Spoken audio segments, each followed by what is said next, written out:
Okay, so at least a third to a half of you raised your hand. Most meetings that I do on hay production or forage like that, I ask that question. We get maybe one or two, or in most cases, zero. So there's just a copy of our forage website. Again, you can see the upcoming events and so forth. We've got an alfalfa tab there. That's how important alfalfa is for us in the forage group. This is eHay Weekly that I was telling you about. Comes out every week. Doesn't cost you a penny. Okay, free for the taking. This one was a couple of days ago, February 20th. They have 3 major articles every week that come up there, and every week, there's an article on there that pertains to me and one of the things that I'm doing or going to be doing when it comes to hay and forage making in Kentucky. So really good publication. If you have the opportunity, I advise you to take advantage of that. I put this slide in here. It's an old slide, but it's the one I was talking about the quality of alfalfa that we can grow in Kentucky. This chart's already been put up today in a couple of different fashions, but if we cut that hay at the right stage of maturity, we have the right equipment and some other things that we've been talking about, we can absolutely grow as good a hay as anybody in the country. Now, when we talk about exporting hay, if you move hay off your farm, you're exporting hay. You might be exporting it to your neighbor, to the next county, to another state. You might be going across several state lines, something like that. You could go to Canada or Mexico, probably not likely. Or this is where the big money is, right here is overseas. And what might some of the potentials be for that in our alfalfa grown here in Kentucky? Just put this state up, or this map up here. We'll see some numbers come up that most of the hay that's exported comes off the West Coast, okay? And there's some that goes off the East Coast, but not too much. The bulk of the top quality alfalfa that's going to be grown out west is going to kind of follow along in this line right here. There's some good quality produced in here, but again, that transportation gets to be a part of it, okay? And that's when you buy hay or when you sell hay, getting it from point A to point B, as we already mentioned, is a big part of the cost that end user is going to pay for that hay. So if you're growing hay along in here and you have to get it to a port here, then your transportation cost might not be too much. If you're growing it in the center of the country, then you've got to go here, here, or down here to get it there. And it just, in some cases, doesn't make economical sense to do that. If we do something in Kentucky, if that were to become something that's viable for us, we'd obviously have to go here, or we'd have to go down the Mississippi or the Ohio and the Mississippi to get down to the Gulf of Mexico. So lots of things have to fall into place to do that. One of the things that happens here, and it's in the proceedings, is that back in the late 50s and early 60s, we began to see a change in the United States, and that was a lot of electronics came on the market. We had transistor radios, we had telephones, we had televisions, and those things got to be in every home. And I remember growing up as a child, we had one black and white television, okay? How many people in their house have just one television nowadays? Well, a few of you, but a lot of people have more than that. But anyway, a lot of these electronics came to the West Coast, and they came from China, they came from Japan, and those places, and they came boatloads of containers, boatload after boatload of containers, and so they're set the empty containers. What can we put in those containers to send them back to the countries that made these electronics? Well, if we can get hay there, we can get those containers at a relatively low cost to get them back to load those TVs and now microwaves and refrigerators and you name it, okay?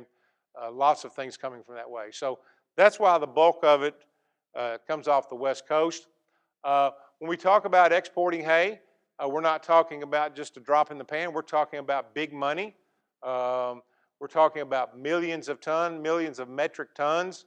Almost 4 million metric tons in 2016 were shipped overseas, so quite a bit of hay. These are the hay, the places where they ship the most of it out of, all right?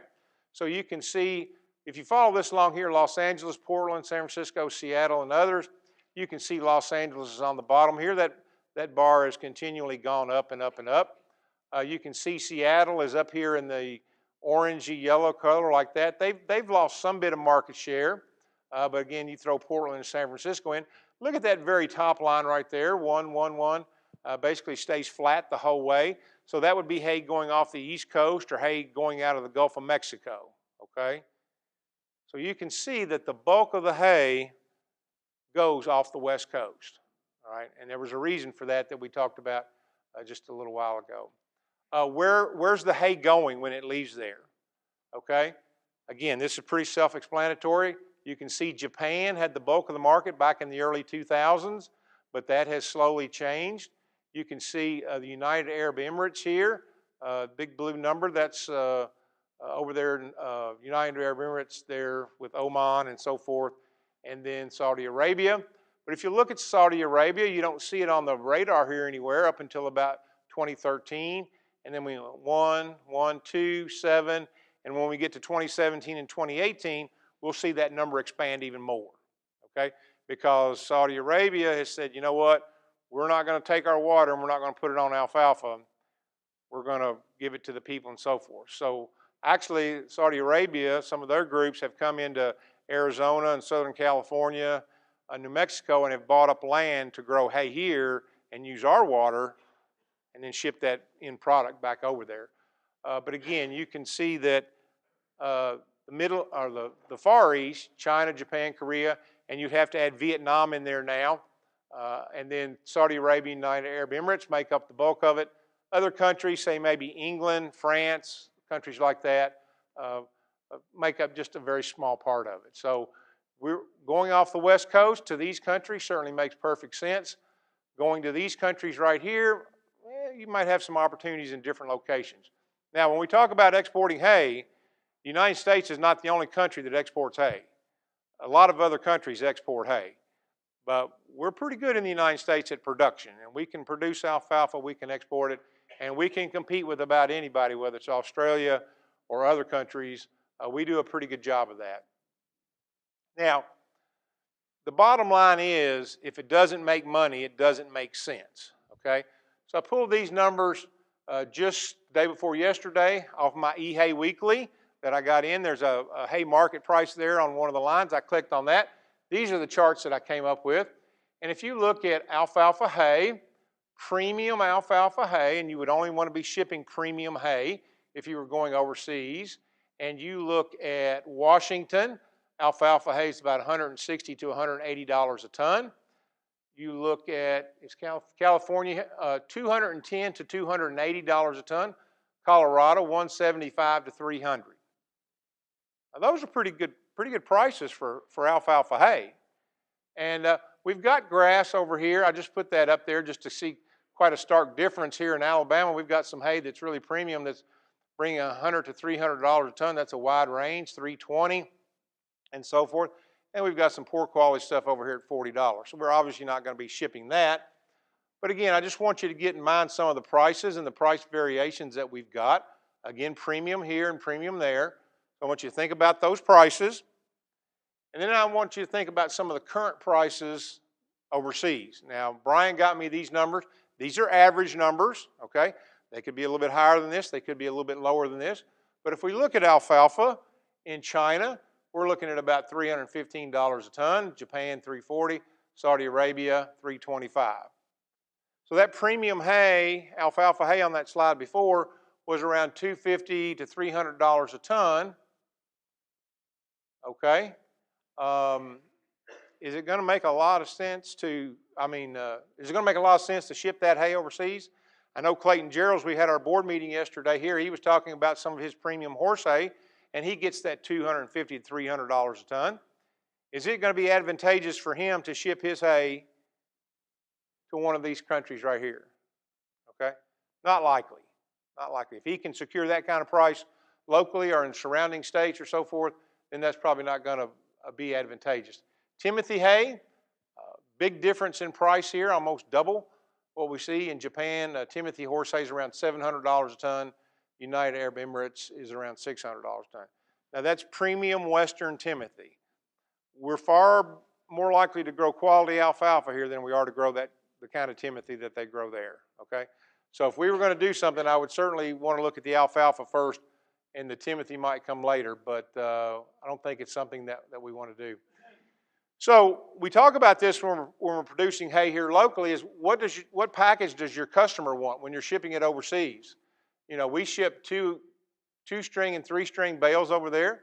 We ship mid-sized square bales, large squares, compressed, repackaged, sleeves like you see here, and then shrink-wrapped hay, so forth. So this is a value-added products that you're seeing right here. And we have to get what our customer wants. If you load a sea container full of small square bales, say two-string or even three-string bales, and you load that container to capacity with a grappler, you're not going to max out that container weight-wise, okay? That's going to be a premium that you're going to have to get for your product because you can't max out that container. So what does your customer want, and are you able to deliver that from here in Kentucky? Loading sea containers. You've got to get those placed on site. So where can we get containers? We have containers that we put on the railroad around here. We can get containers. We've got to get them placed on site. We've got to get them loaded, and then we've got to get them to the port. We've got to get them to Louisville. We've got to get them to Paducah, Cincinnati, where we can get them on the river, or we could truck them to Cincinnati or the East Coast. But bottom line is we've got to get those containers on our site. They've got to be clean. We have options for a regular and high cube. You've got to load everything mechanically, okay? Because everything being loaded off the West Coast now all that hay is never handled by hand. It's all done mechanically. So do you have the resources and the equipment to load these things mechanically so that once they get them there, they can do the same thing, pull them off there with no hand labor? What about desiccants? If you put a load of alfalfa from Kentucky, if you put it on a sea container, you loaded it, let's say you loaded it in Bowling Green, you trucked it over to Western Kentucky, put it on the river, went down to New Orleans, put it on a sea vessel, a sea ship, seagoing vessel, was on the water for about a month. It sat in the port for about a week to 10 days before you got it offloaded and got it to your customer. If we were talking about moisture in the last presentation, if there was any moisture in there at all, man, you can have some real problems. So, do you use desiccants and that type of thing? And then when we talk about the guys out west that are exporting hay, they're doing volumes of business, all right? They're loading 100 containers a week, 200, maybe 1,000 containers a week, depending on who it might be. So when they call the container company and say, I need 500 containers or 100 containers, they get some action pretty quick. If we, as a producer from here in Kentucky, call and say, I want 5 containers, something like that, we might get our containers, but what precedent is that going to get us to get them over there and get them over there on time, okay? So volume does make a difference. We already talked about this a little bit. Again, here we've got to get it from somewhere in this general area to either here or down here. Once we're here, it's a pretty easy deal. There used to be a fellow out in Kansas that shipped some hay overseas. He found a way to make it work. But I don't know that he's still doing that, quite honestly. But it makes a difference as to where you go to your point of departure. Again, Los Angeles, San Francisco, Long Beach there, Portland, and Seattle are the ones that are the main ones. When we ship a load of hay from here in Kentucky, we ship a load of hay from here to Georgia, from here to Alabama. Basically, all we probably need is a bill of lading, maybe an invoice from you as a grower to your end customer. You get the hay delivered, you pick up a check. Hopefully you pick up a check, okay, and so forth. So these are just some of the basic documents that you need when you ship a container overseas: bill of lading, commercial invoice, packing list, phytosanitary certificate. I put that on there just, a lot of people aren't familiar with that, but that's something that's very necessary for any country that you go to. You need an analysis. We talked about hay testing, okay? I just now, last year I got off the board of the National Forage Testing Association. And all of you get your hay tested, at least most of you do. And if you have your hay tested, like some of that higher quality stuff we heard with the awards at lunchtime, and you've got a relative feed value of 170 or 180, and you ship it to China or Japan or the Middle East, and when it gets over there, they take a sample of it and they send it to their lab, and it comes back 120 relative feed value, there might be a problem, okay? We'll talk about that in a little bit. But anyway, these are just some of the basic documentation that you've got to have when you put that container and get it going on the water. So this is some of the other paperwork that you're going to need.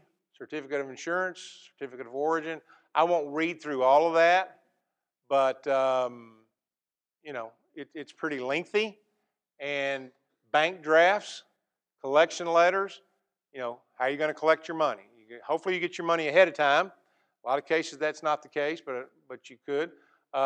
If you did ship Timothy, if that entered your mind, it has to be fumigated in a USDA facility. Again, we have those out west. I'm not aware of any of those east of the western states. So if you're shipping Timothy, you've got to have that.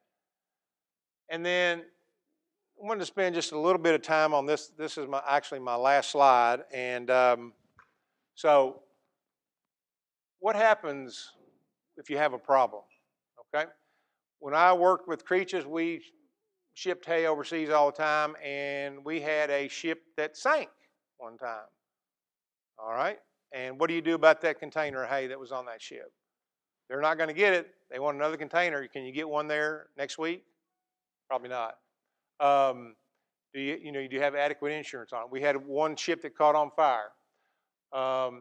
What is it if this is the hay you sent over there and they opened the container in China and they saw that hay and you assured them it was GMO free and they looked at it and they call you on the phone and they say, that's not what you said you were sending me.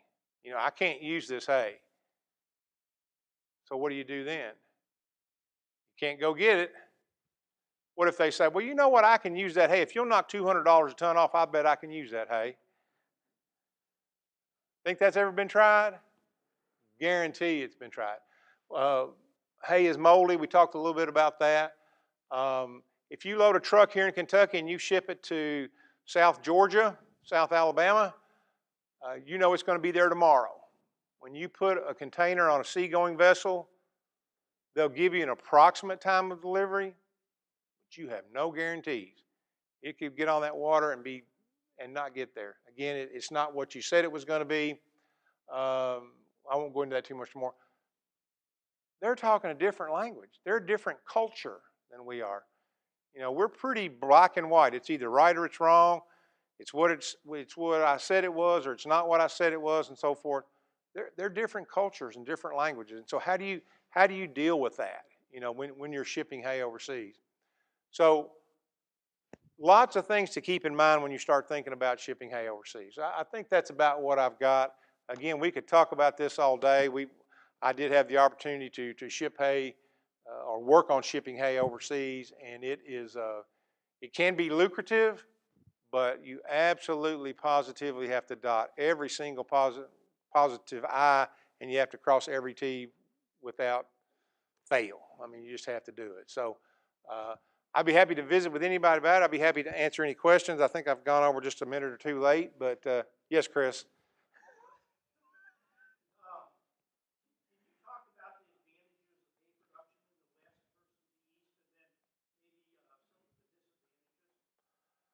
Of disadvantages in the West or disadvantages in the East? In the West. Well, certainly some of the advantages of when you get primarily to the front range of the Rockies and even a little bit east of that, everything that's production systems is irrigated. And so while that's good, we can turn that irrigation on and off, and a lot of those places are very arid.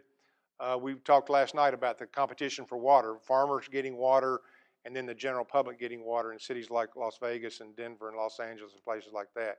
Another advantage is their high elevation, their cool nights. You know, that makes it ideal to grow something like alfalfa and Timothy. But again, they have some other problems with their soils being alkaline versus acidic and so forth. But they're pretty progressive. Another thing that works really well for them is they use it in rotation with other crops like potatoes and so forth, and they secure that nitrogen from the atmosphere. Then these other crops have access to it and so forth. So they do have quite a few advantages. Their number one advantage is their closeness to the ports and the volume that they do. You know, a small field to them is probably one pivot, which is probably about 124, 130 acres, somewhere like that in a circle pivot. 130 acre field for us is pretty big here in Kentucky. And they have thousands of them, and we would be lucky to have, you know, a few. Other questions? Yes, sir. Why is Timothy so much higher over there? Volume, for one thing. Yield. You know, we can't get near as much Timothy off of an acre as we can there. And the Timothy is one of those visual things that it's very wide bladed. They get the long seed heads on it. And you saw from some of the charts earlier today that that's not the highest quality Timothy hay you could produce, but it's what they want. And a lot of times that's used for filler and so forth for the horses over there and so forth. And mainly, again, you have to fumigate it. You can't get as much on a container. They don't reprocess that as much as they do the alfalfa. And so a lot of it's logistical, but then a lot of it is just this right here between. I'm sorry? Yeah, hay's a big perception thing anywhere, okay? Most all horse hay is bought on sensory perception. How does it look? How does it smell? How does it feel? And that kind of thing. Dr. Lacefield had a good slide up there on his presentation this morning. That building of hay, you saw some really bright leafy green hay and then some yellow or bleached hay behind it.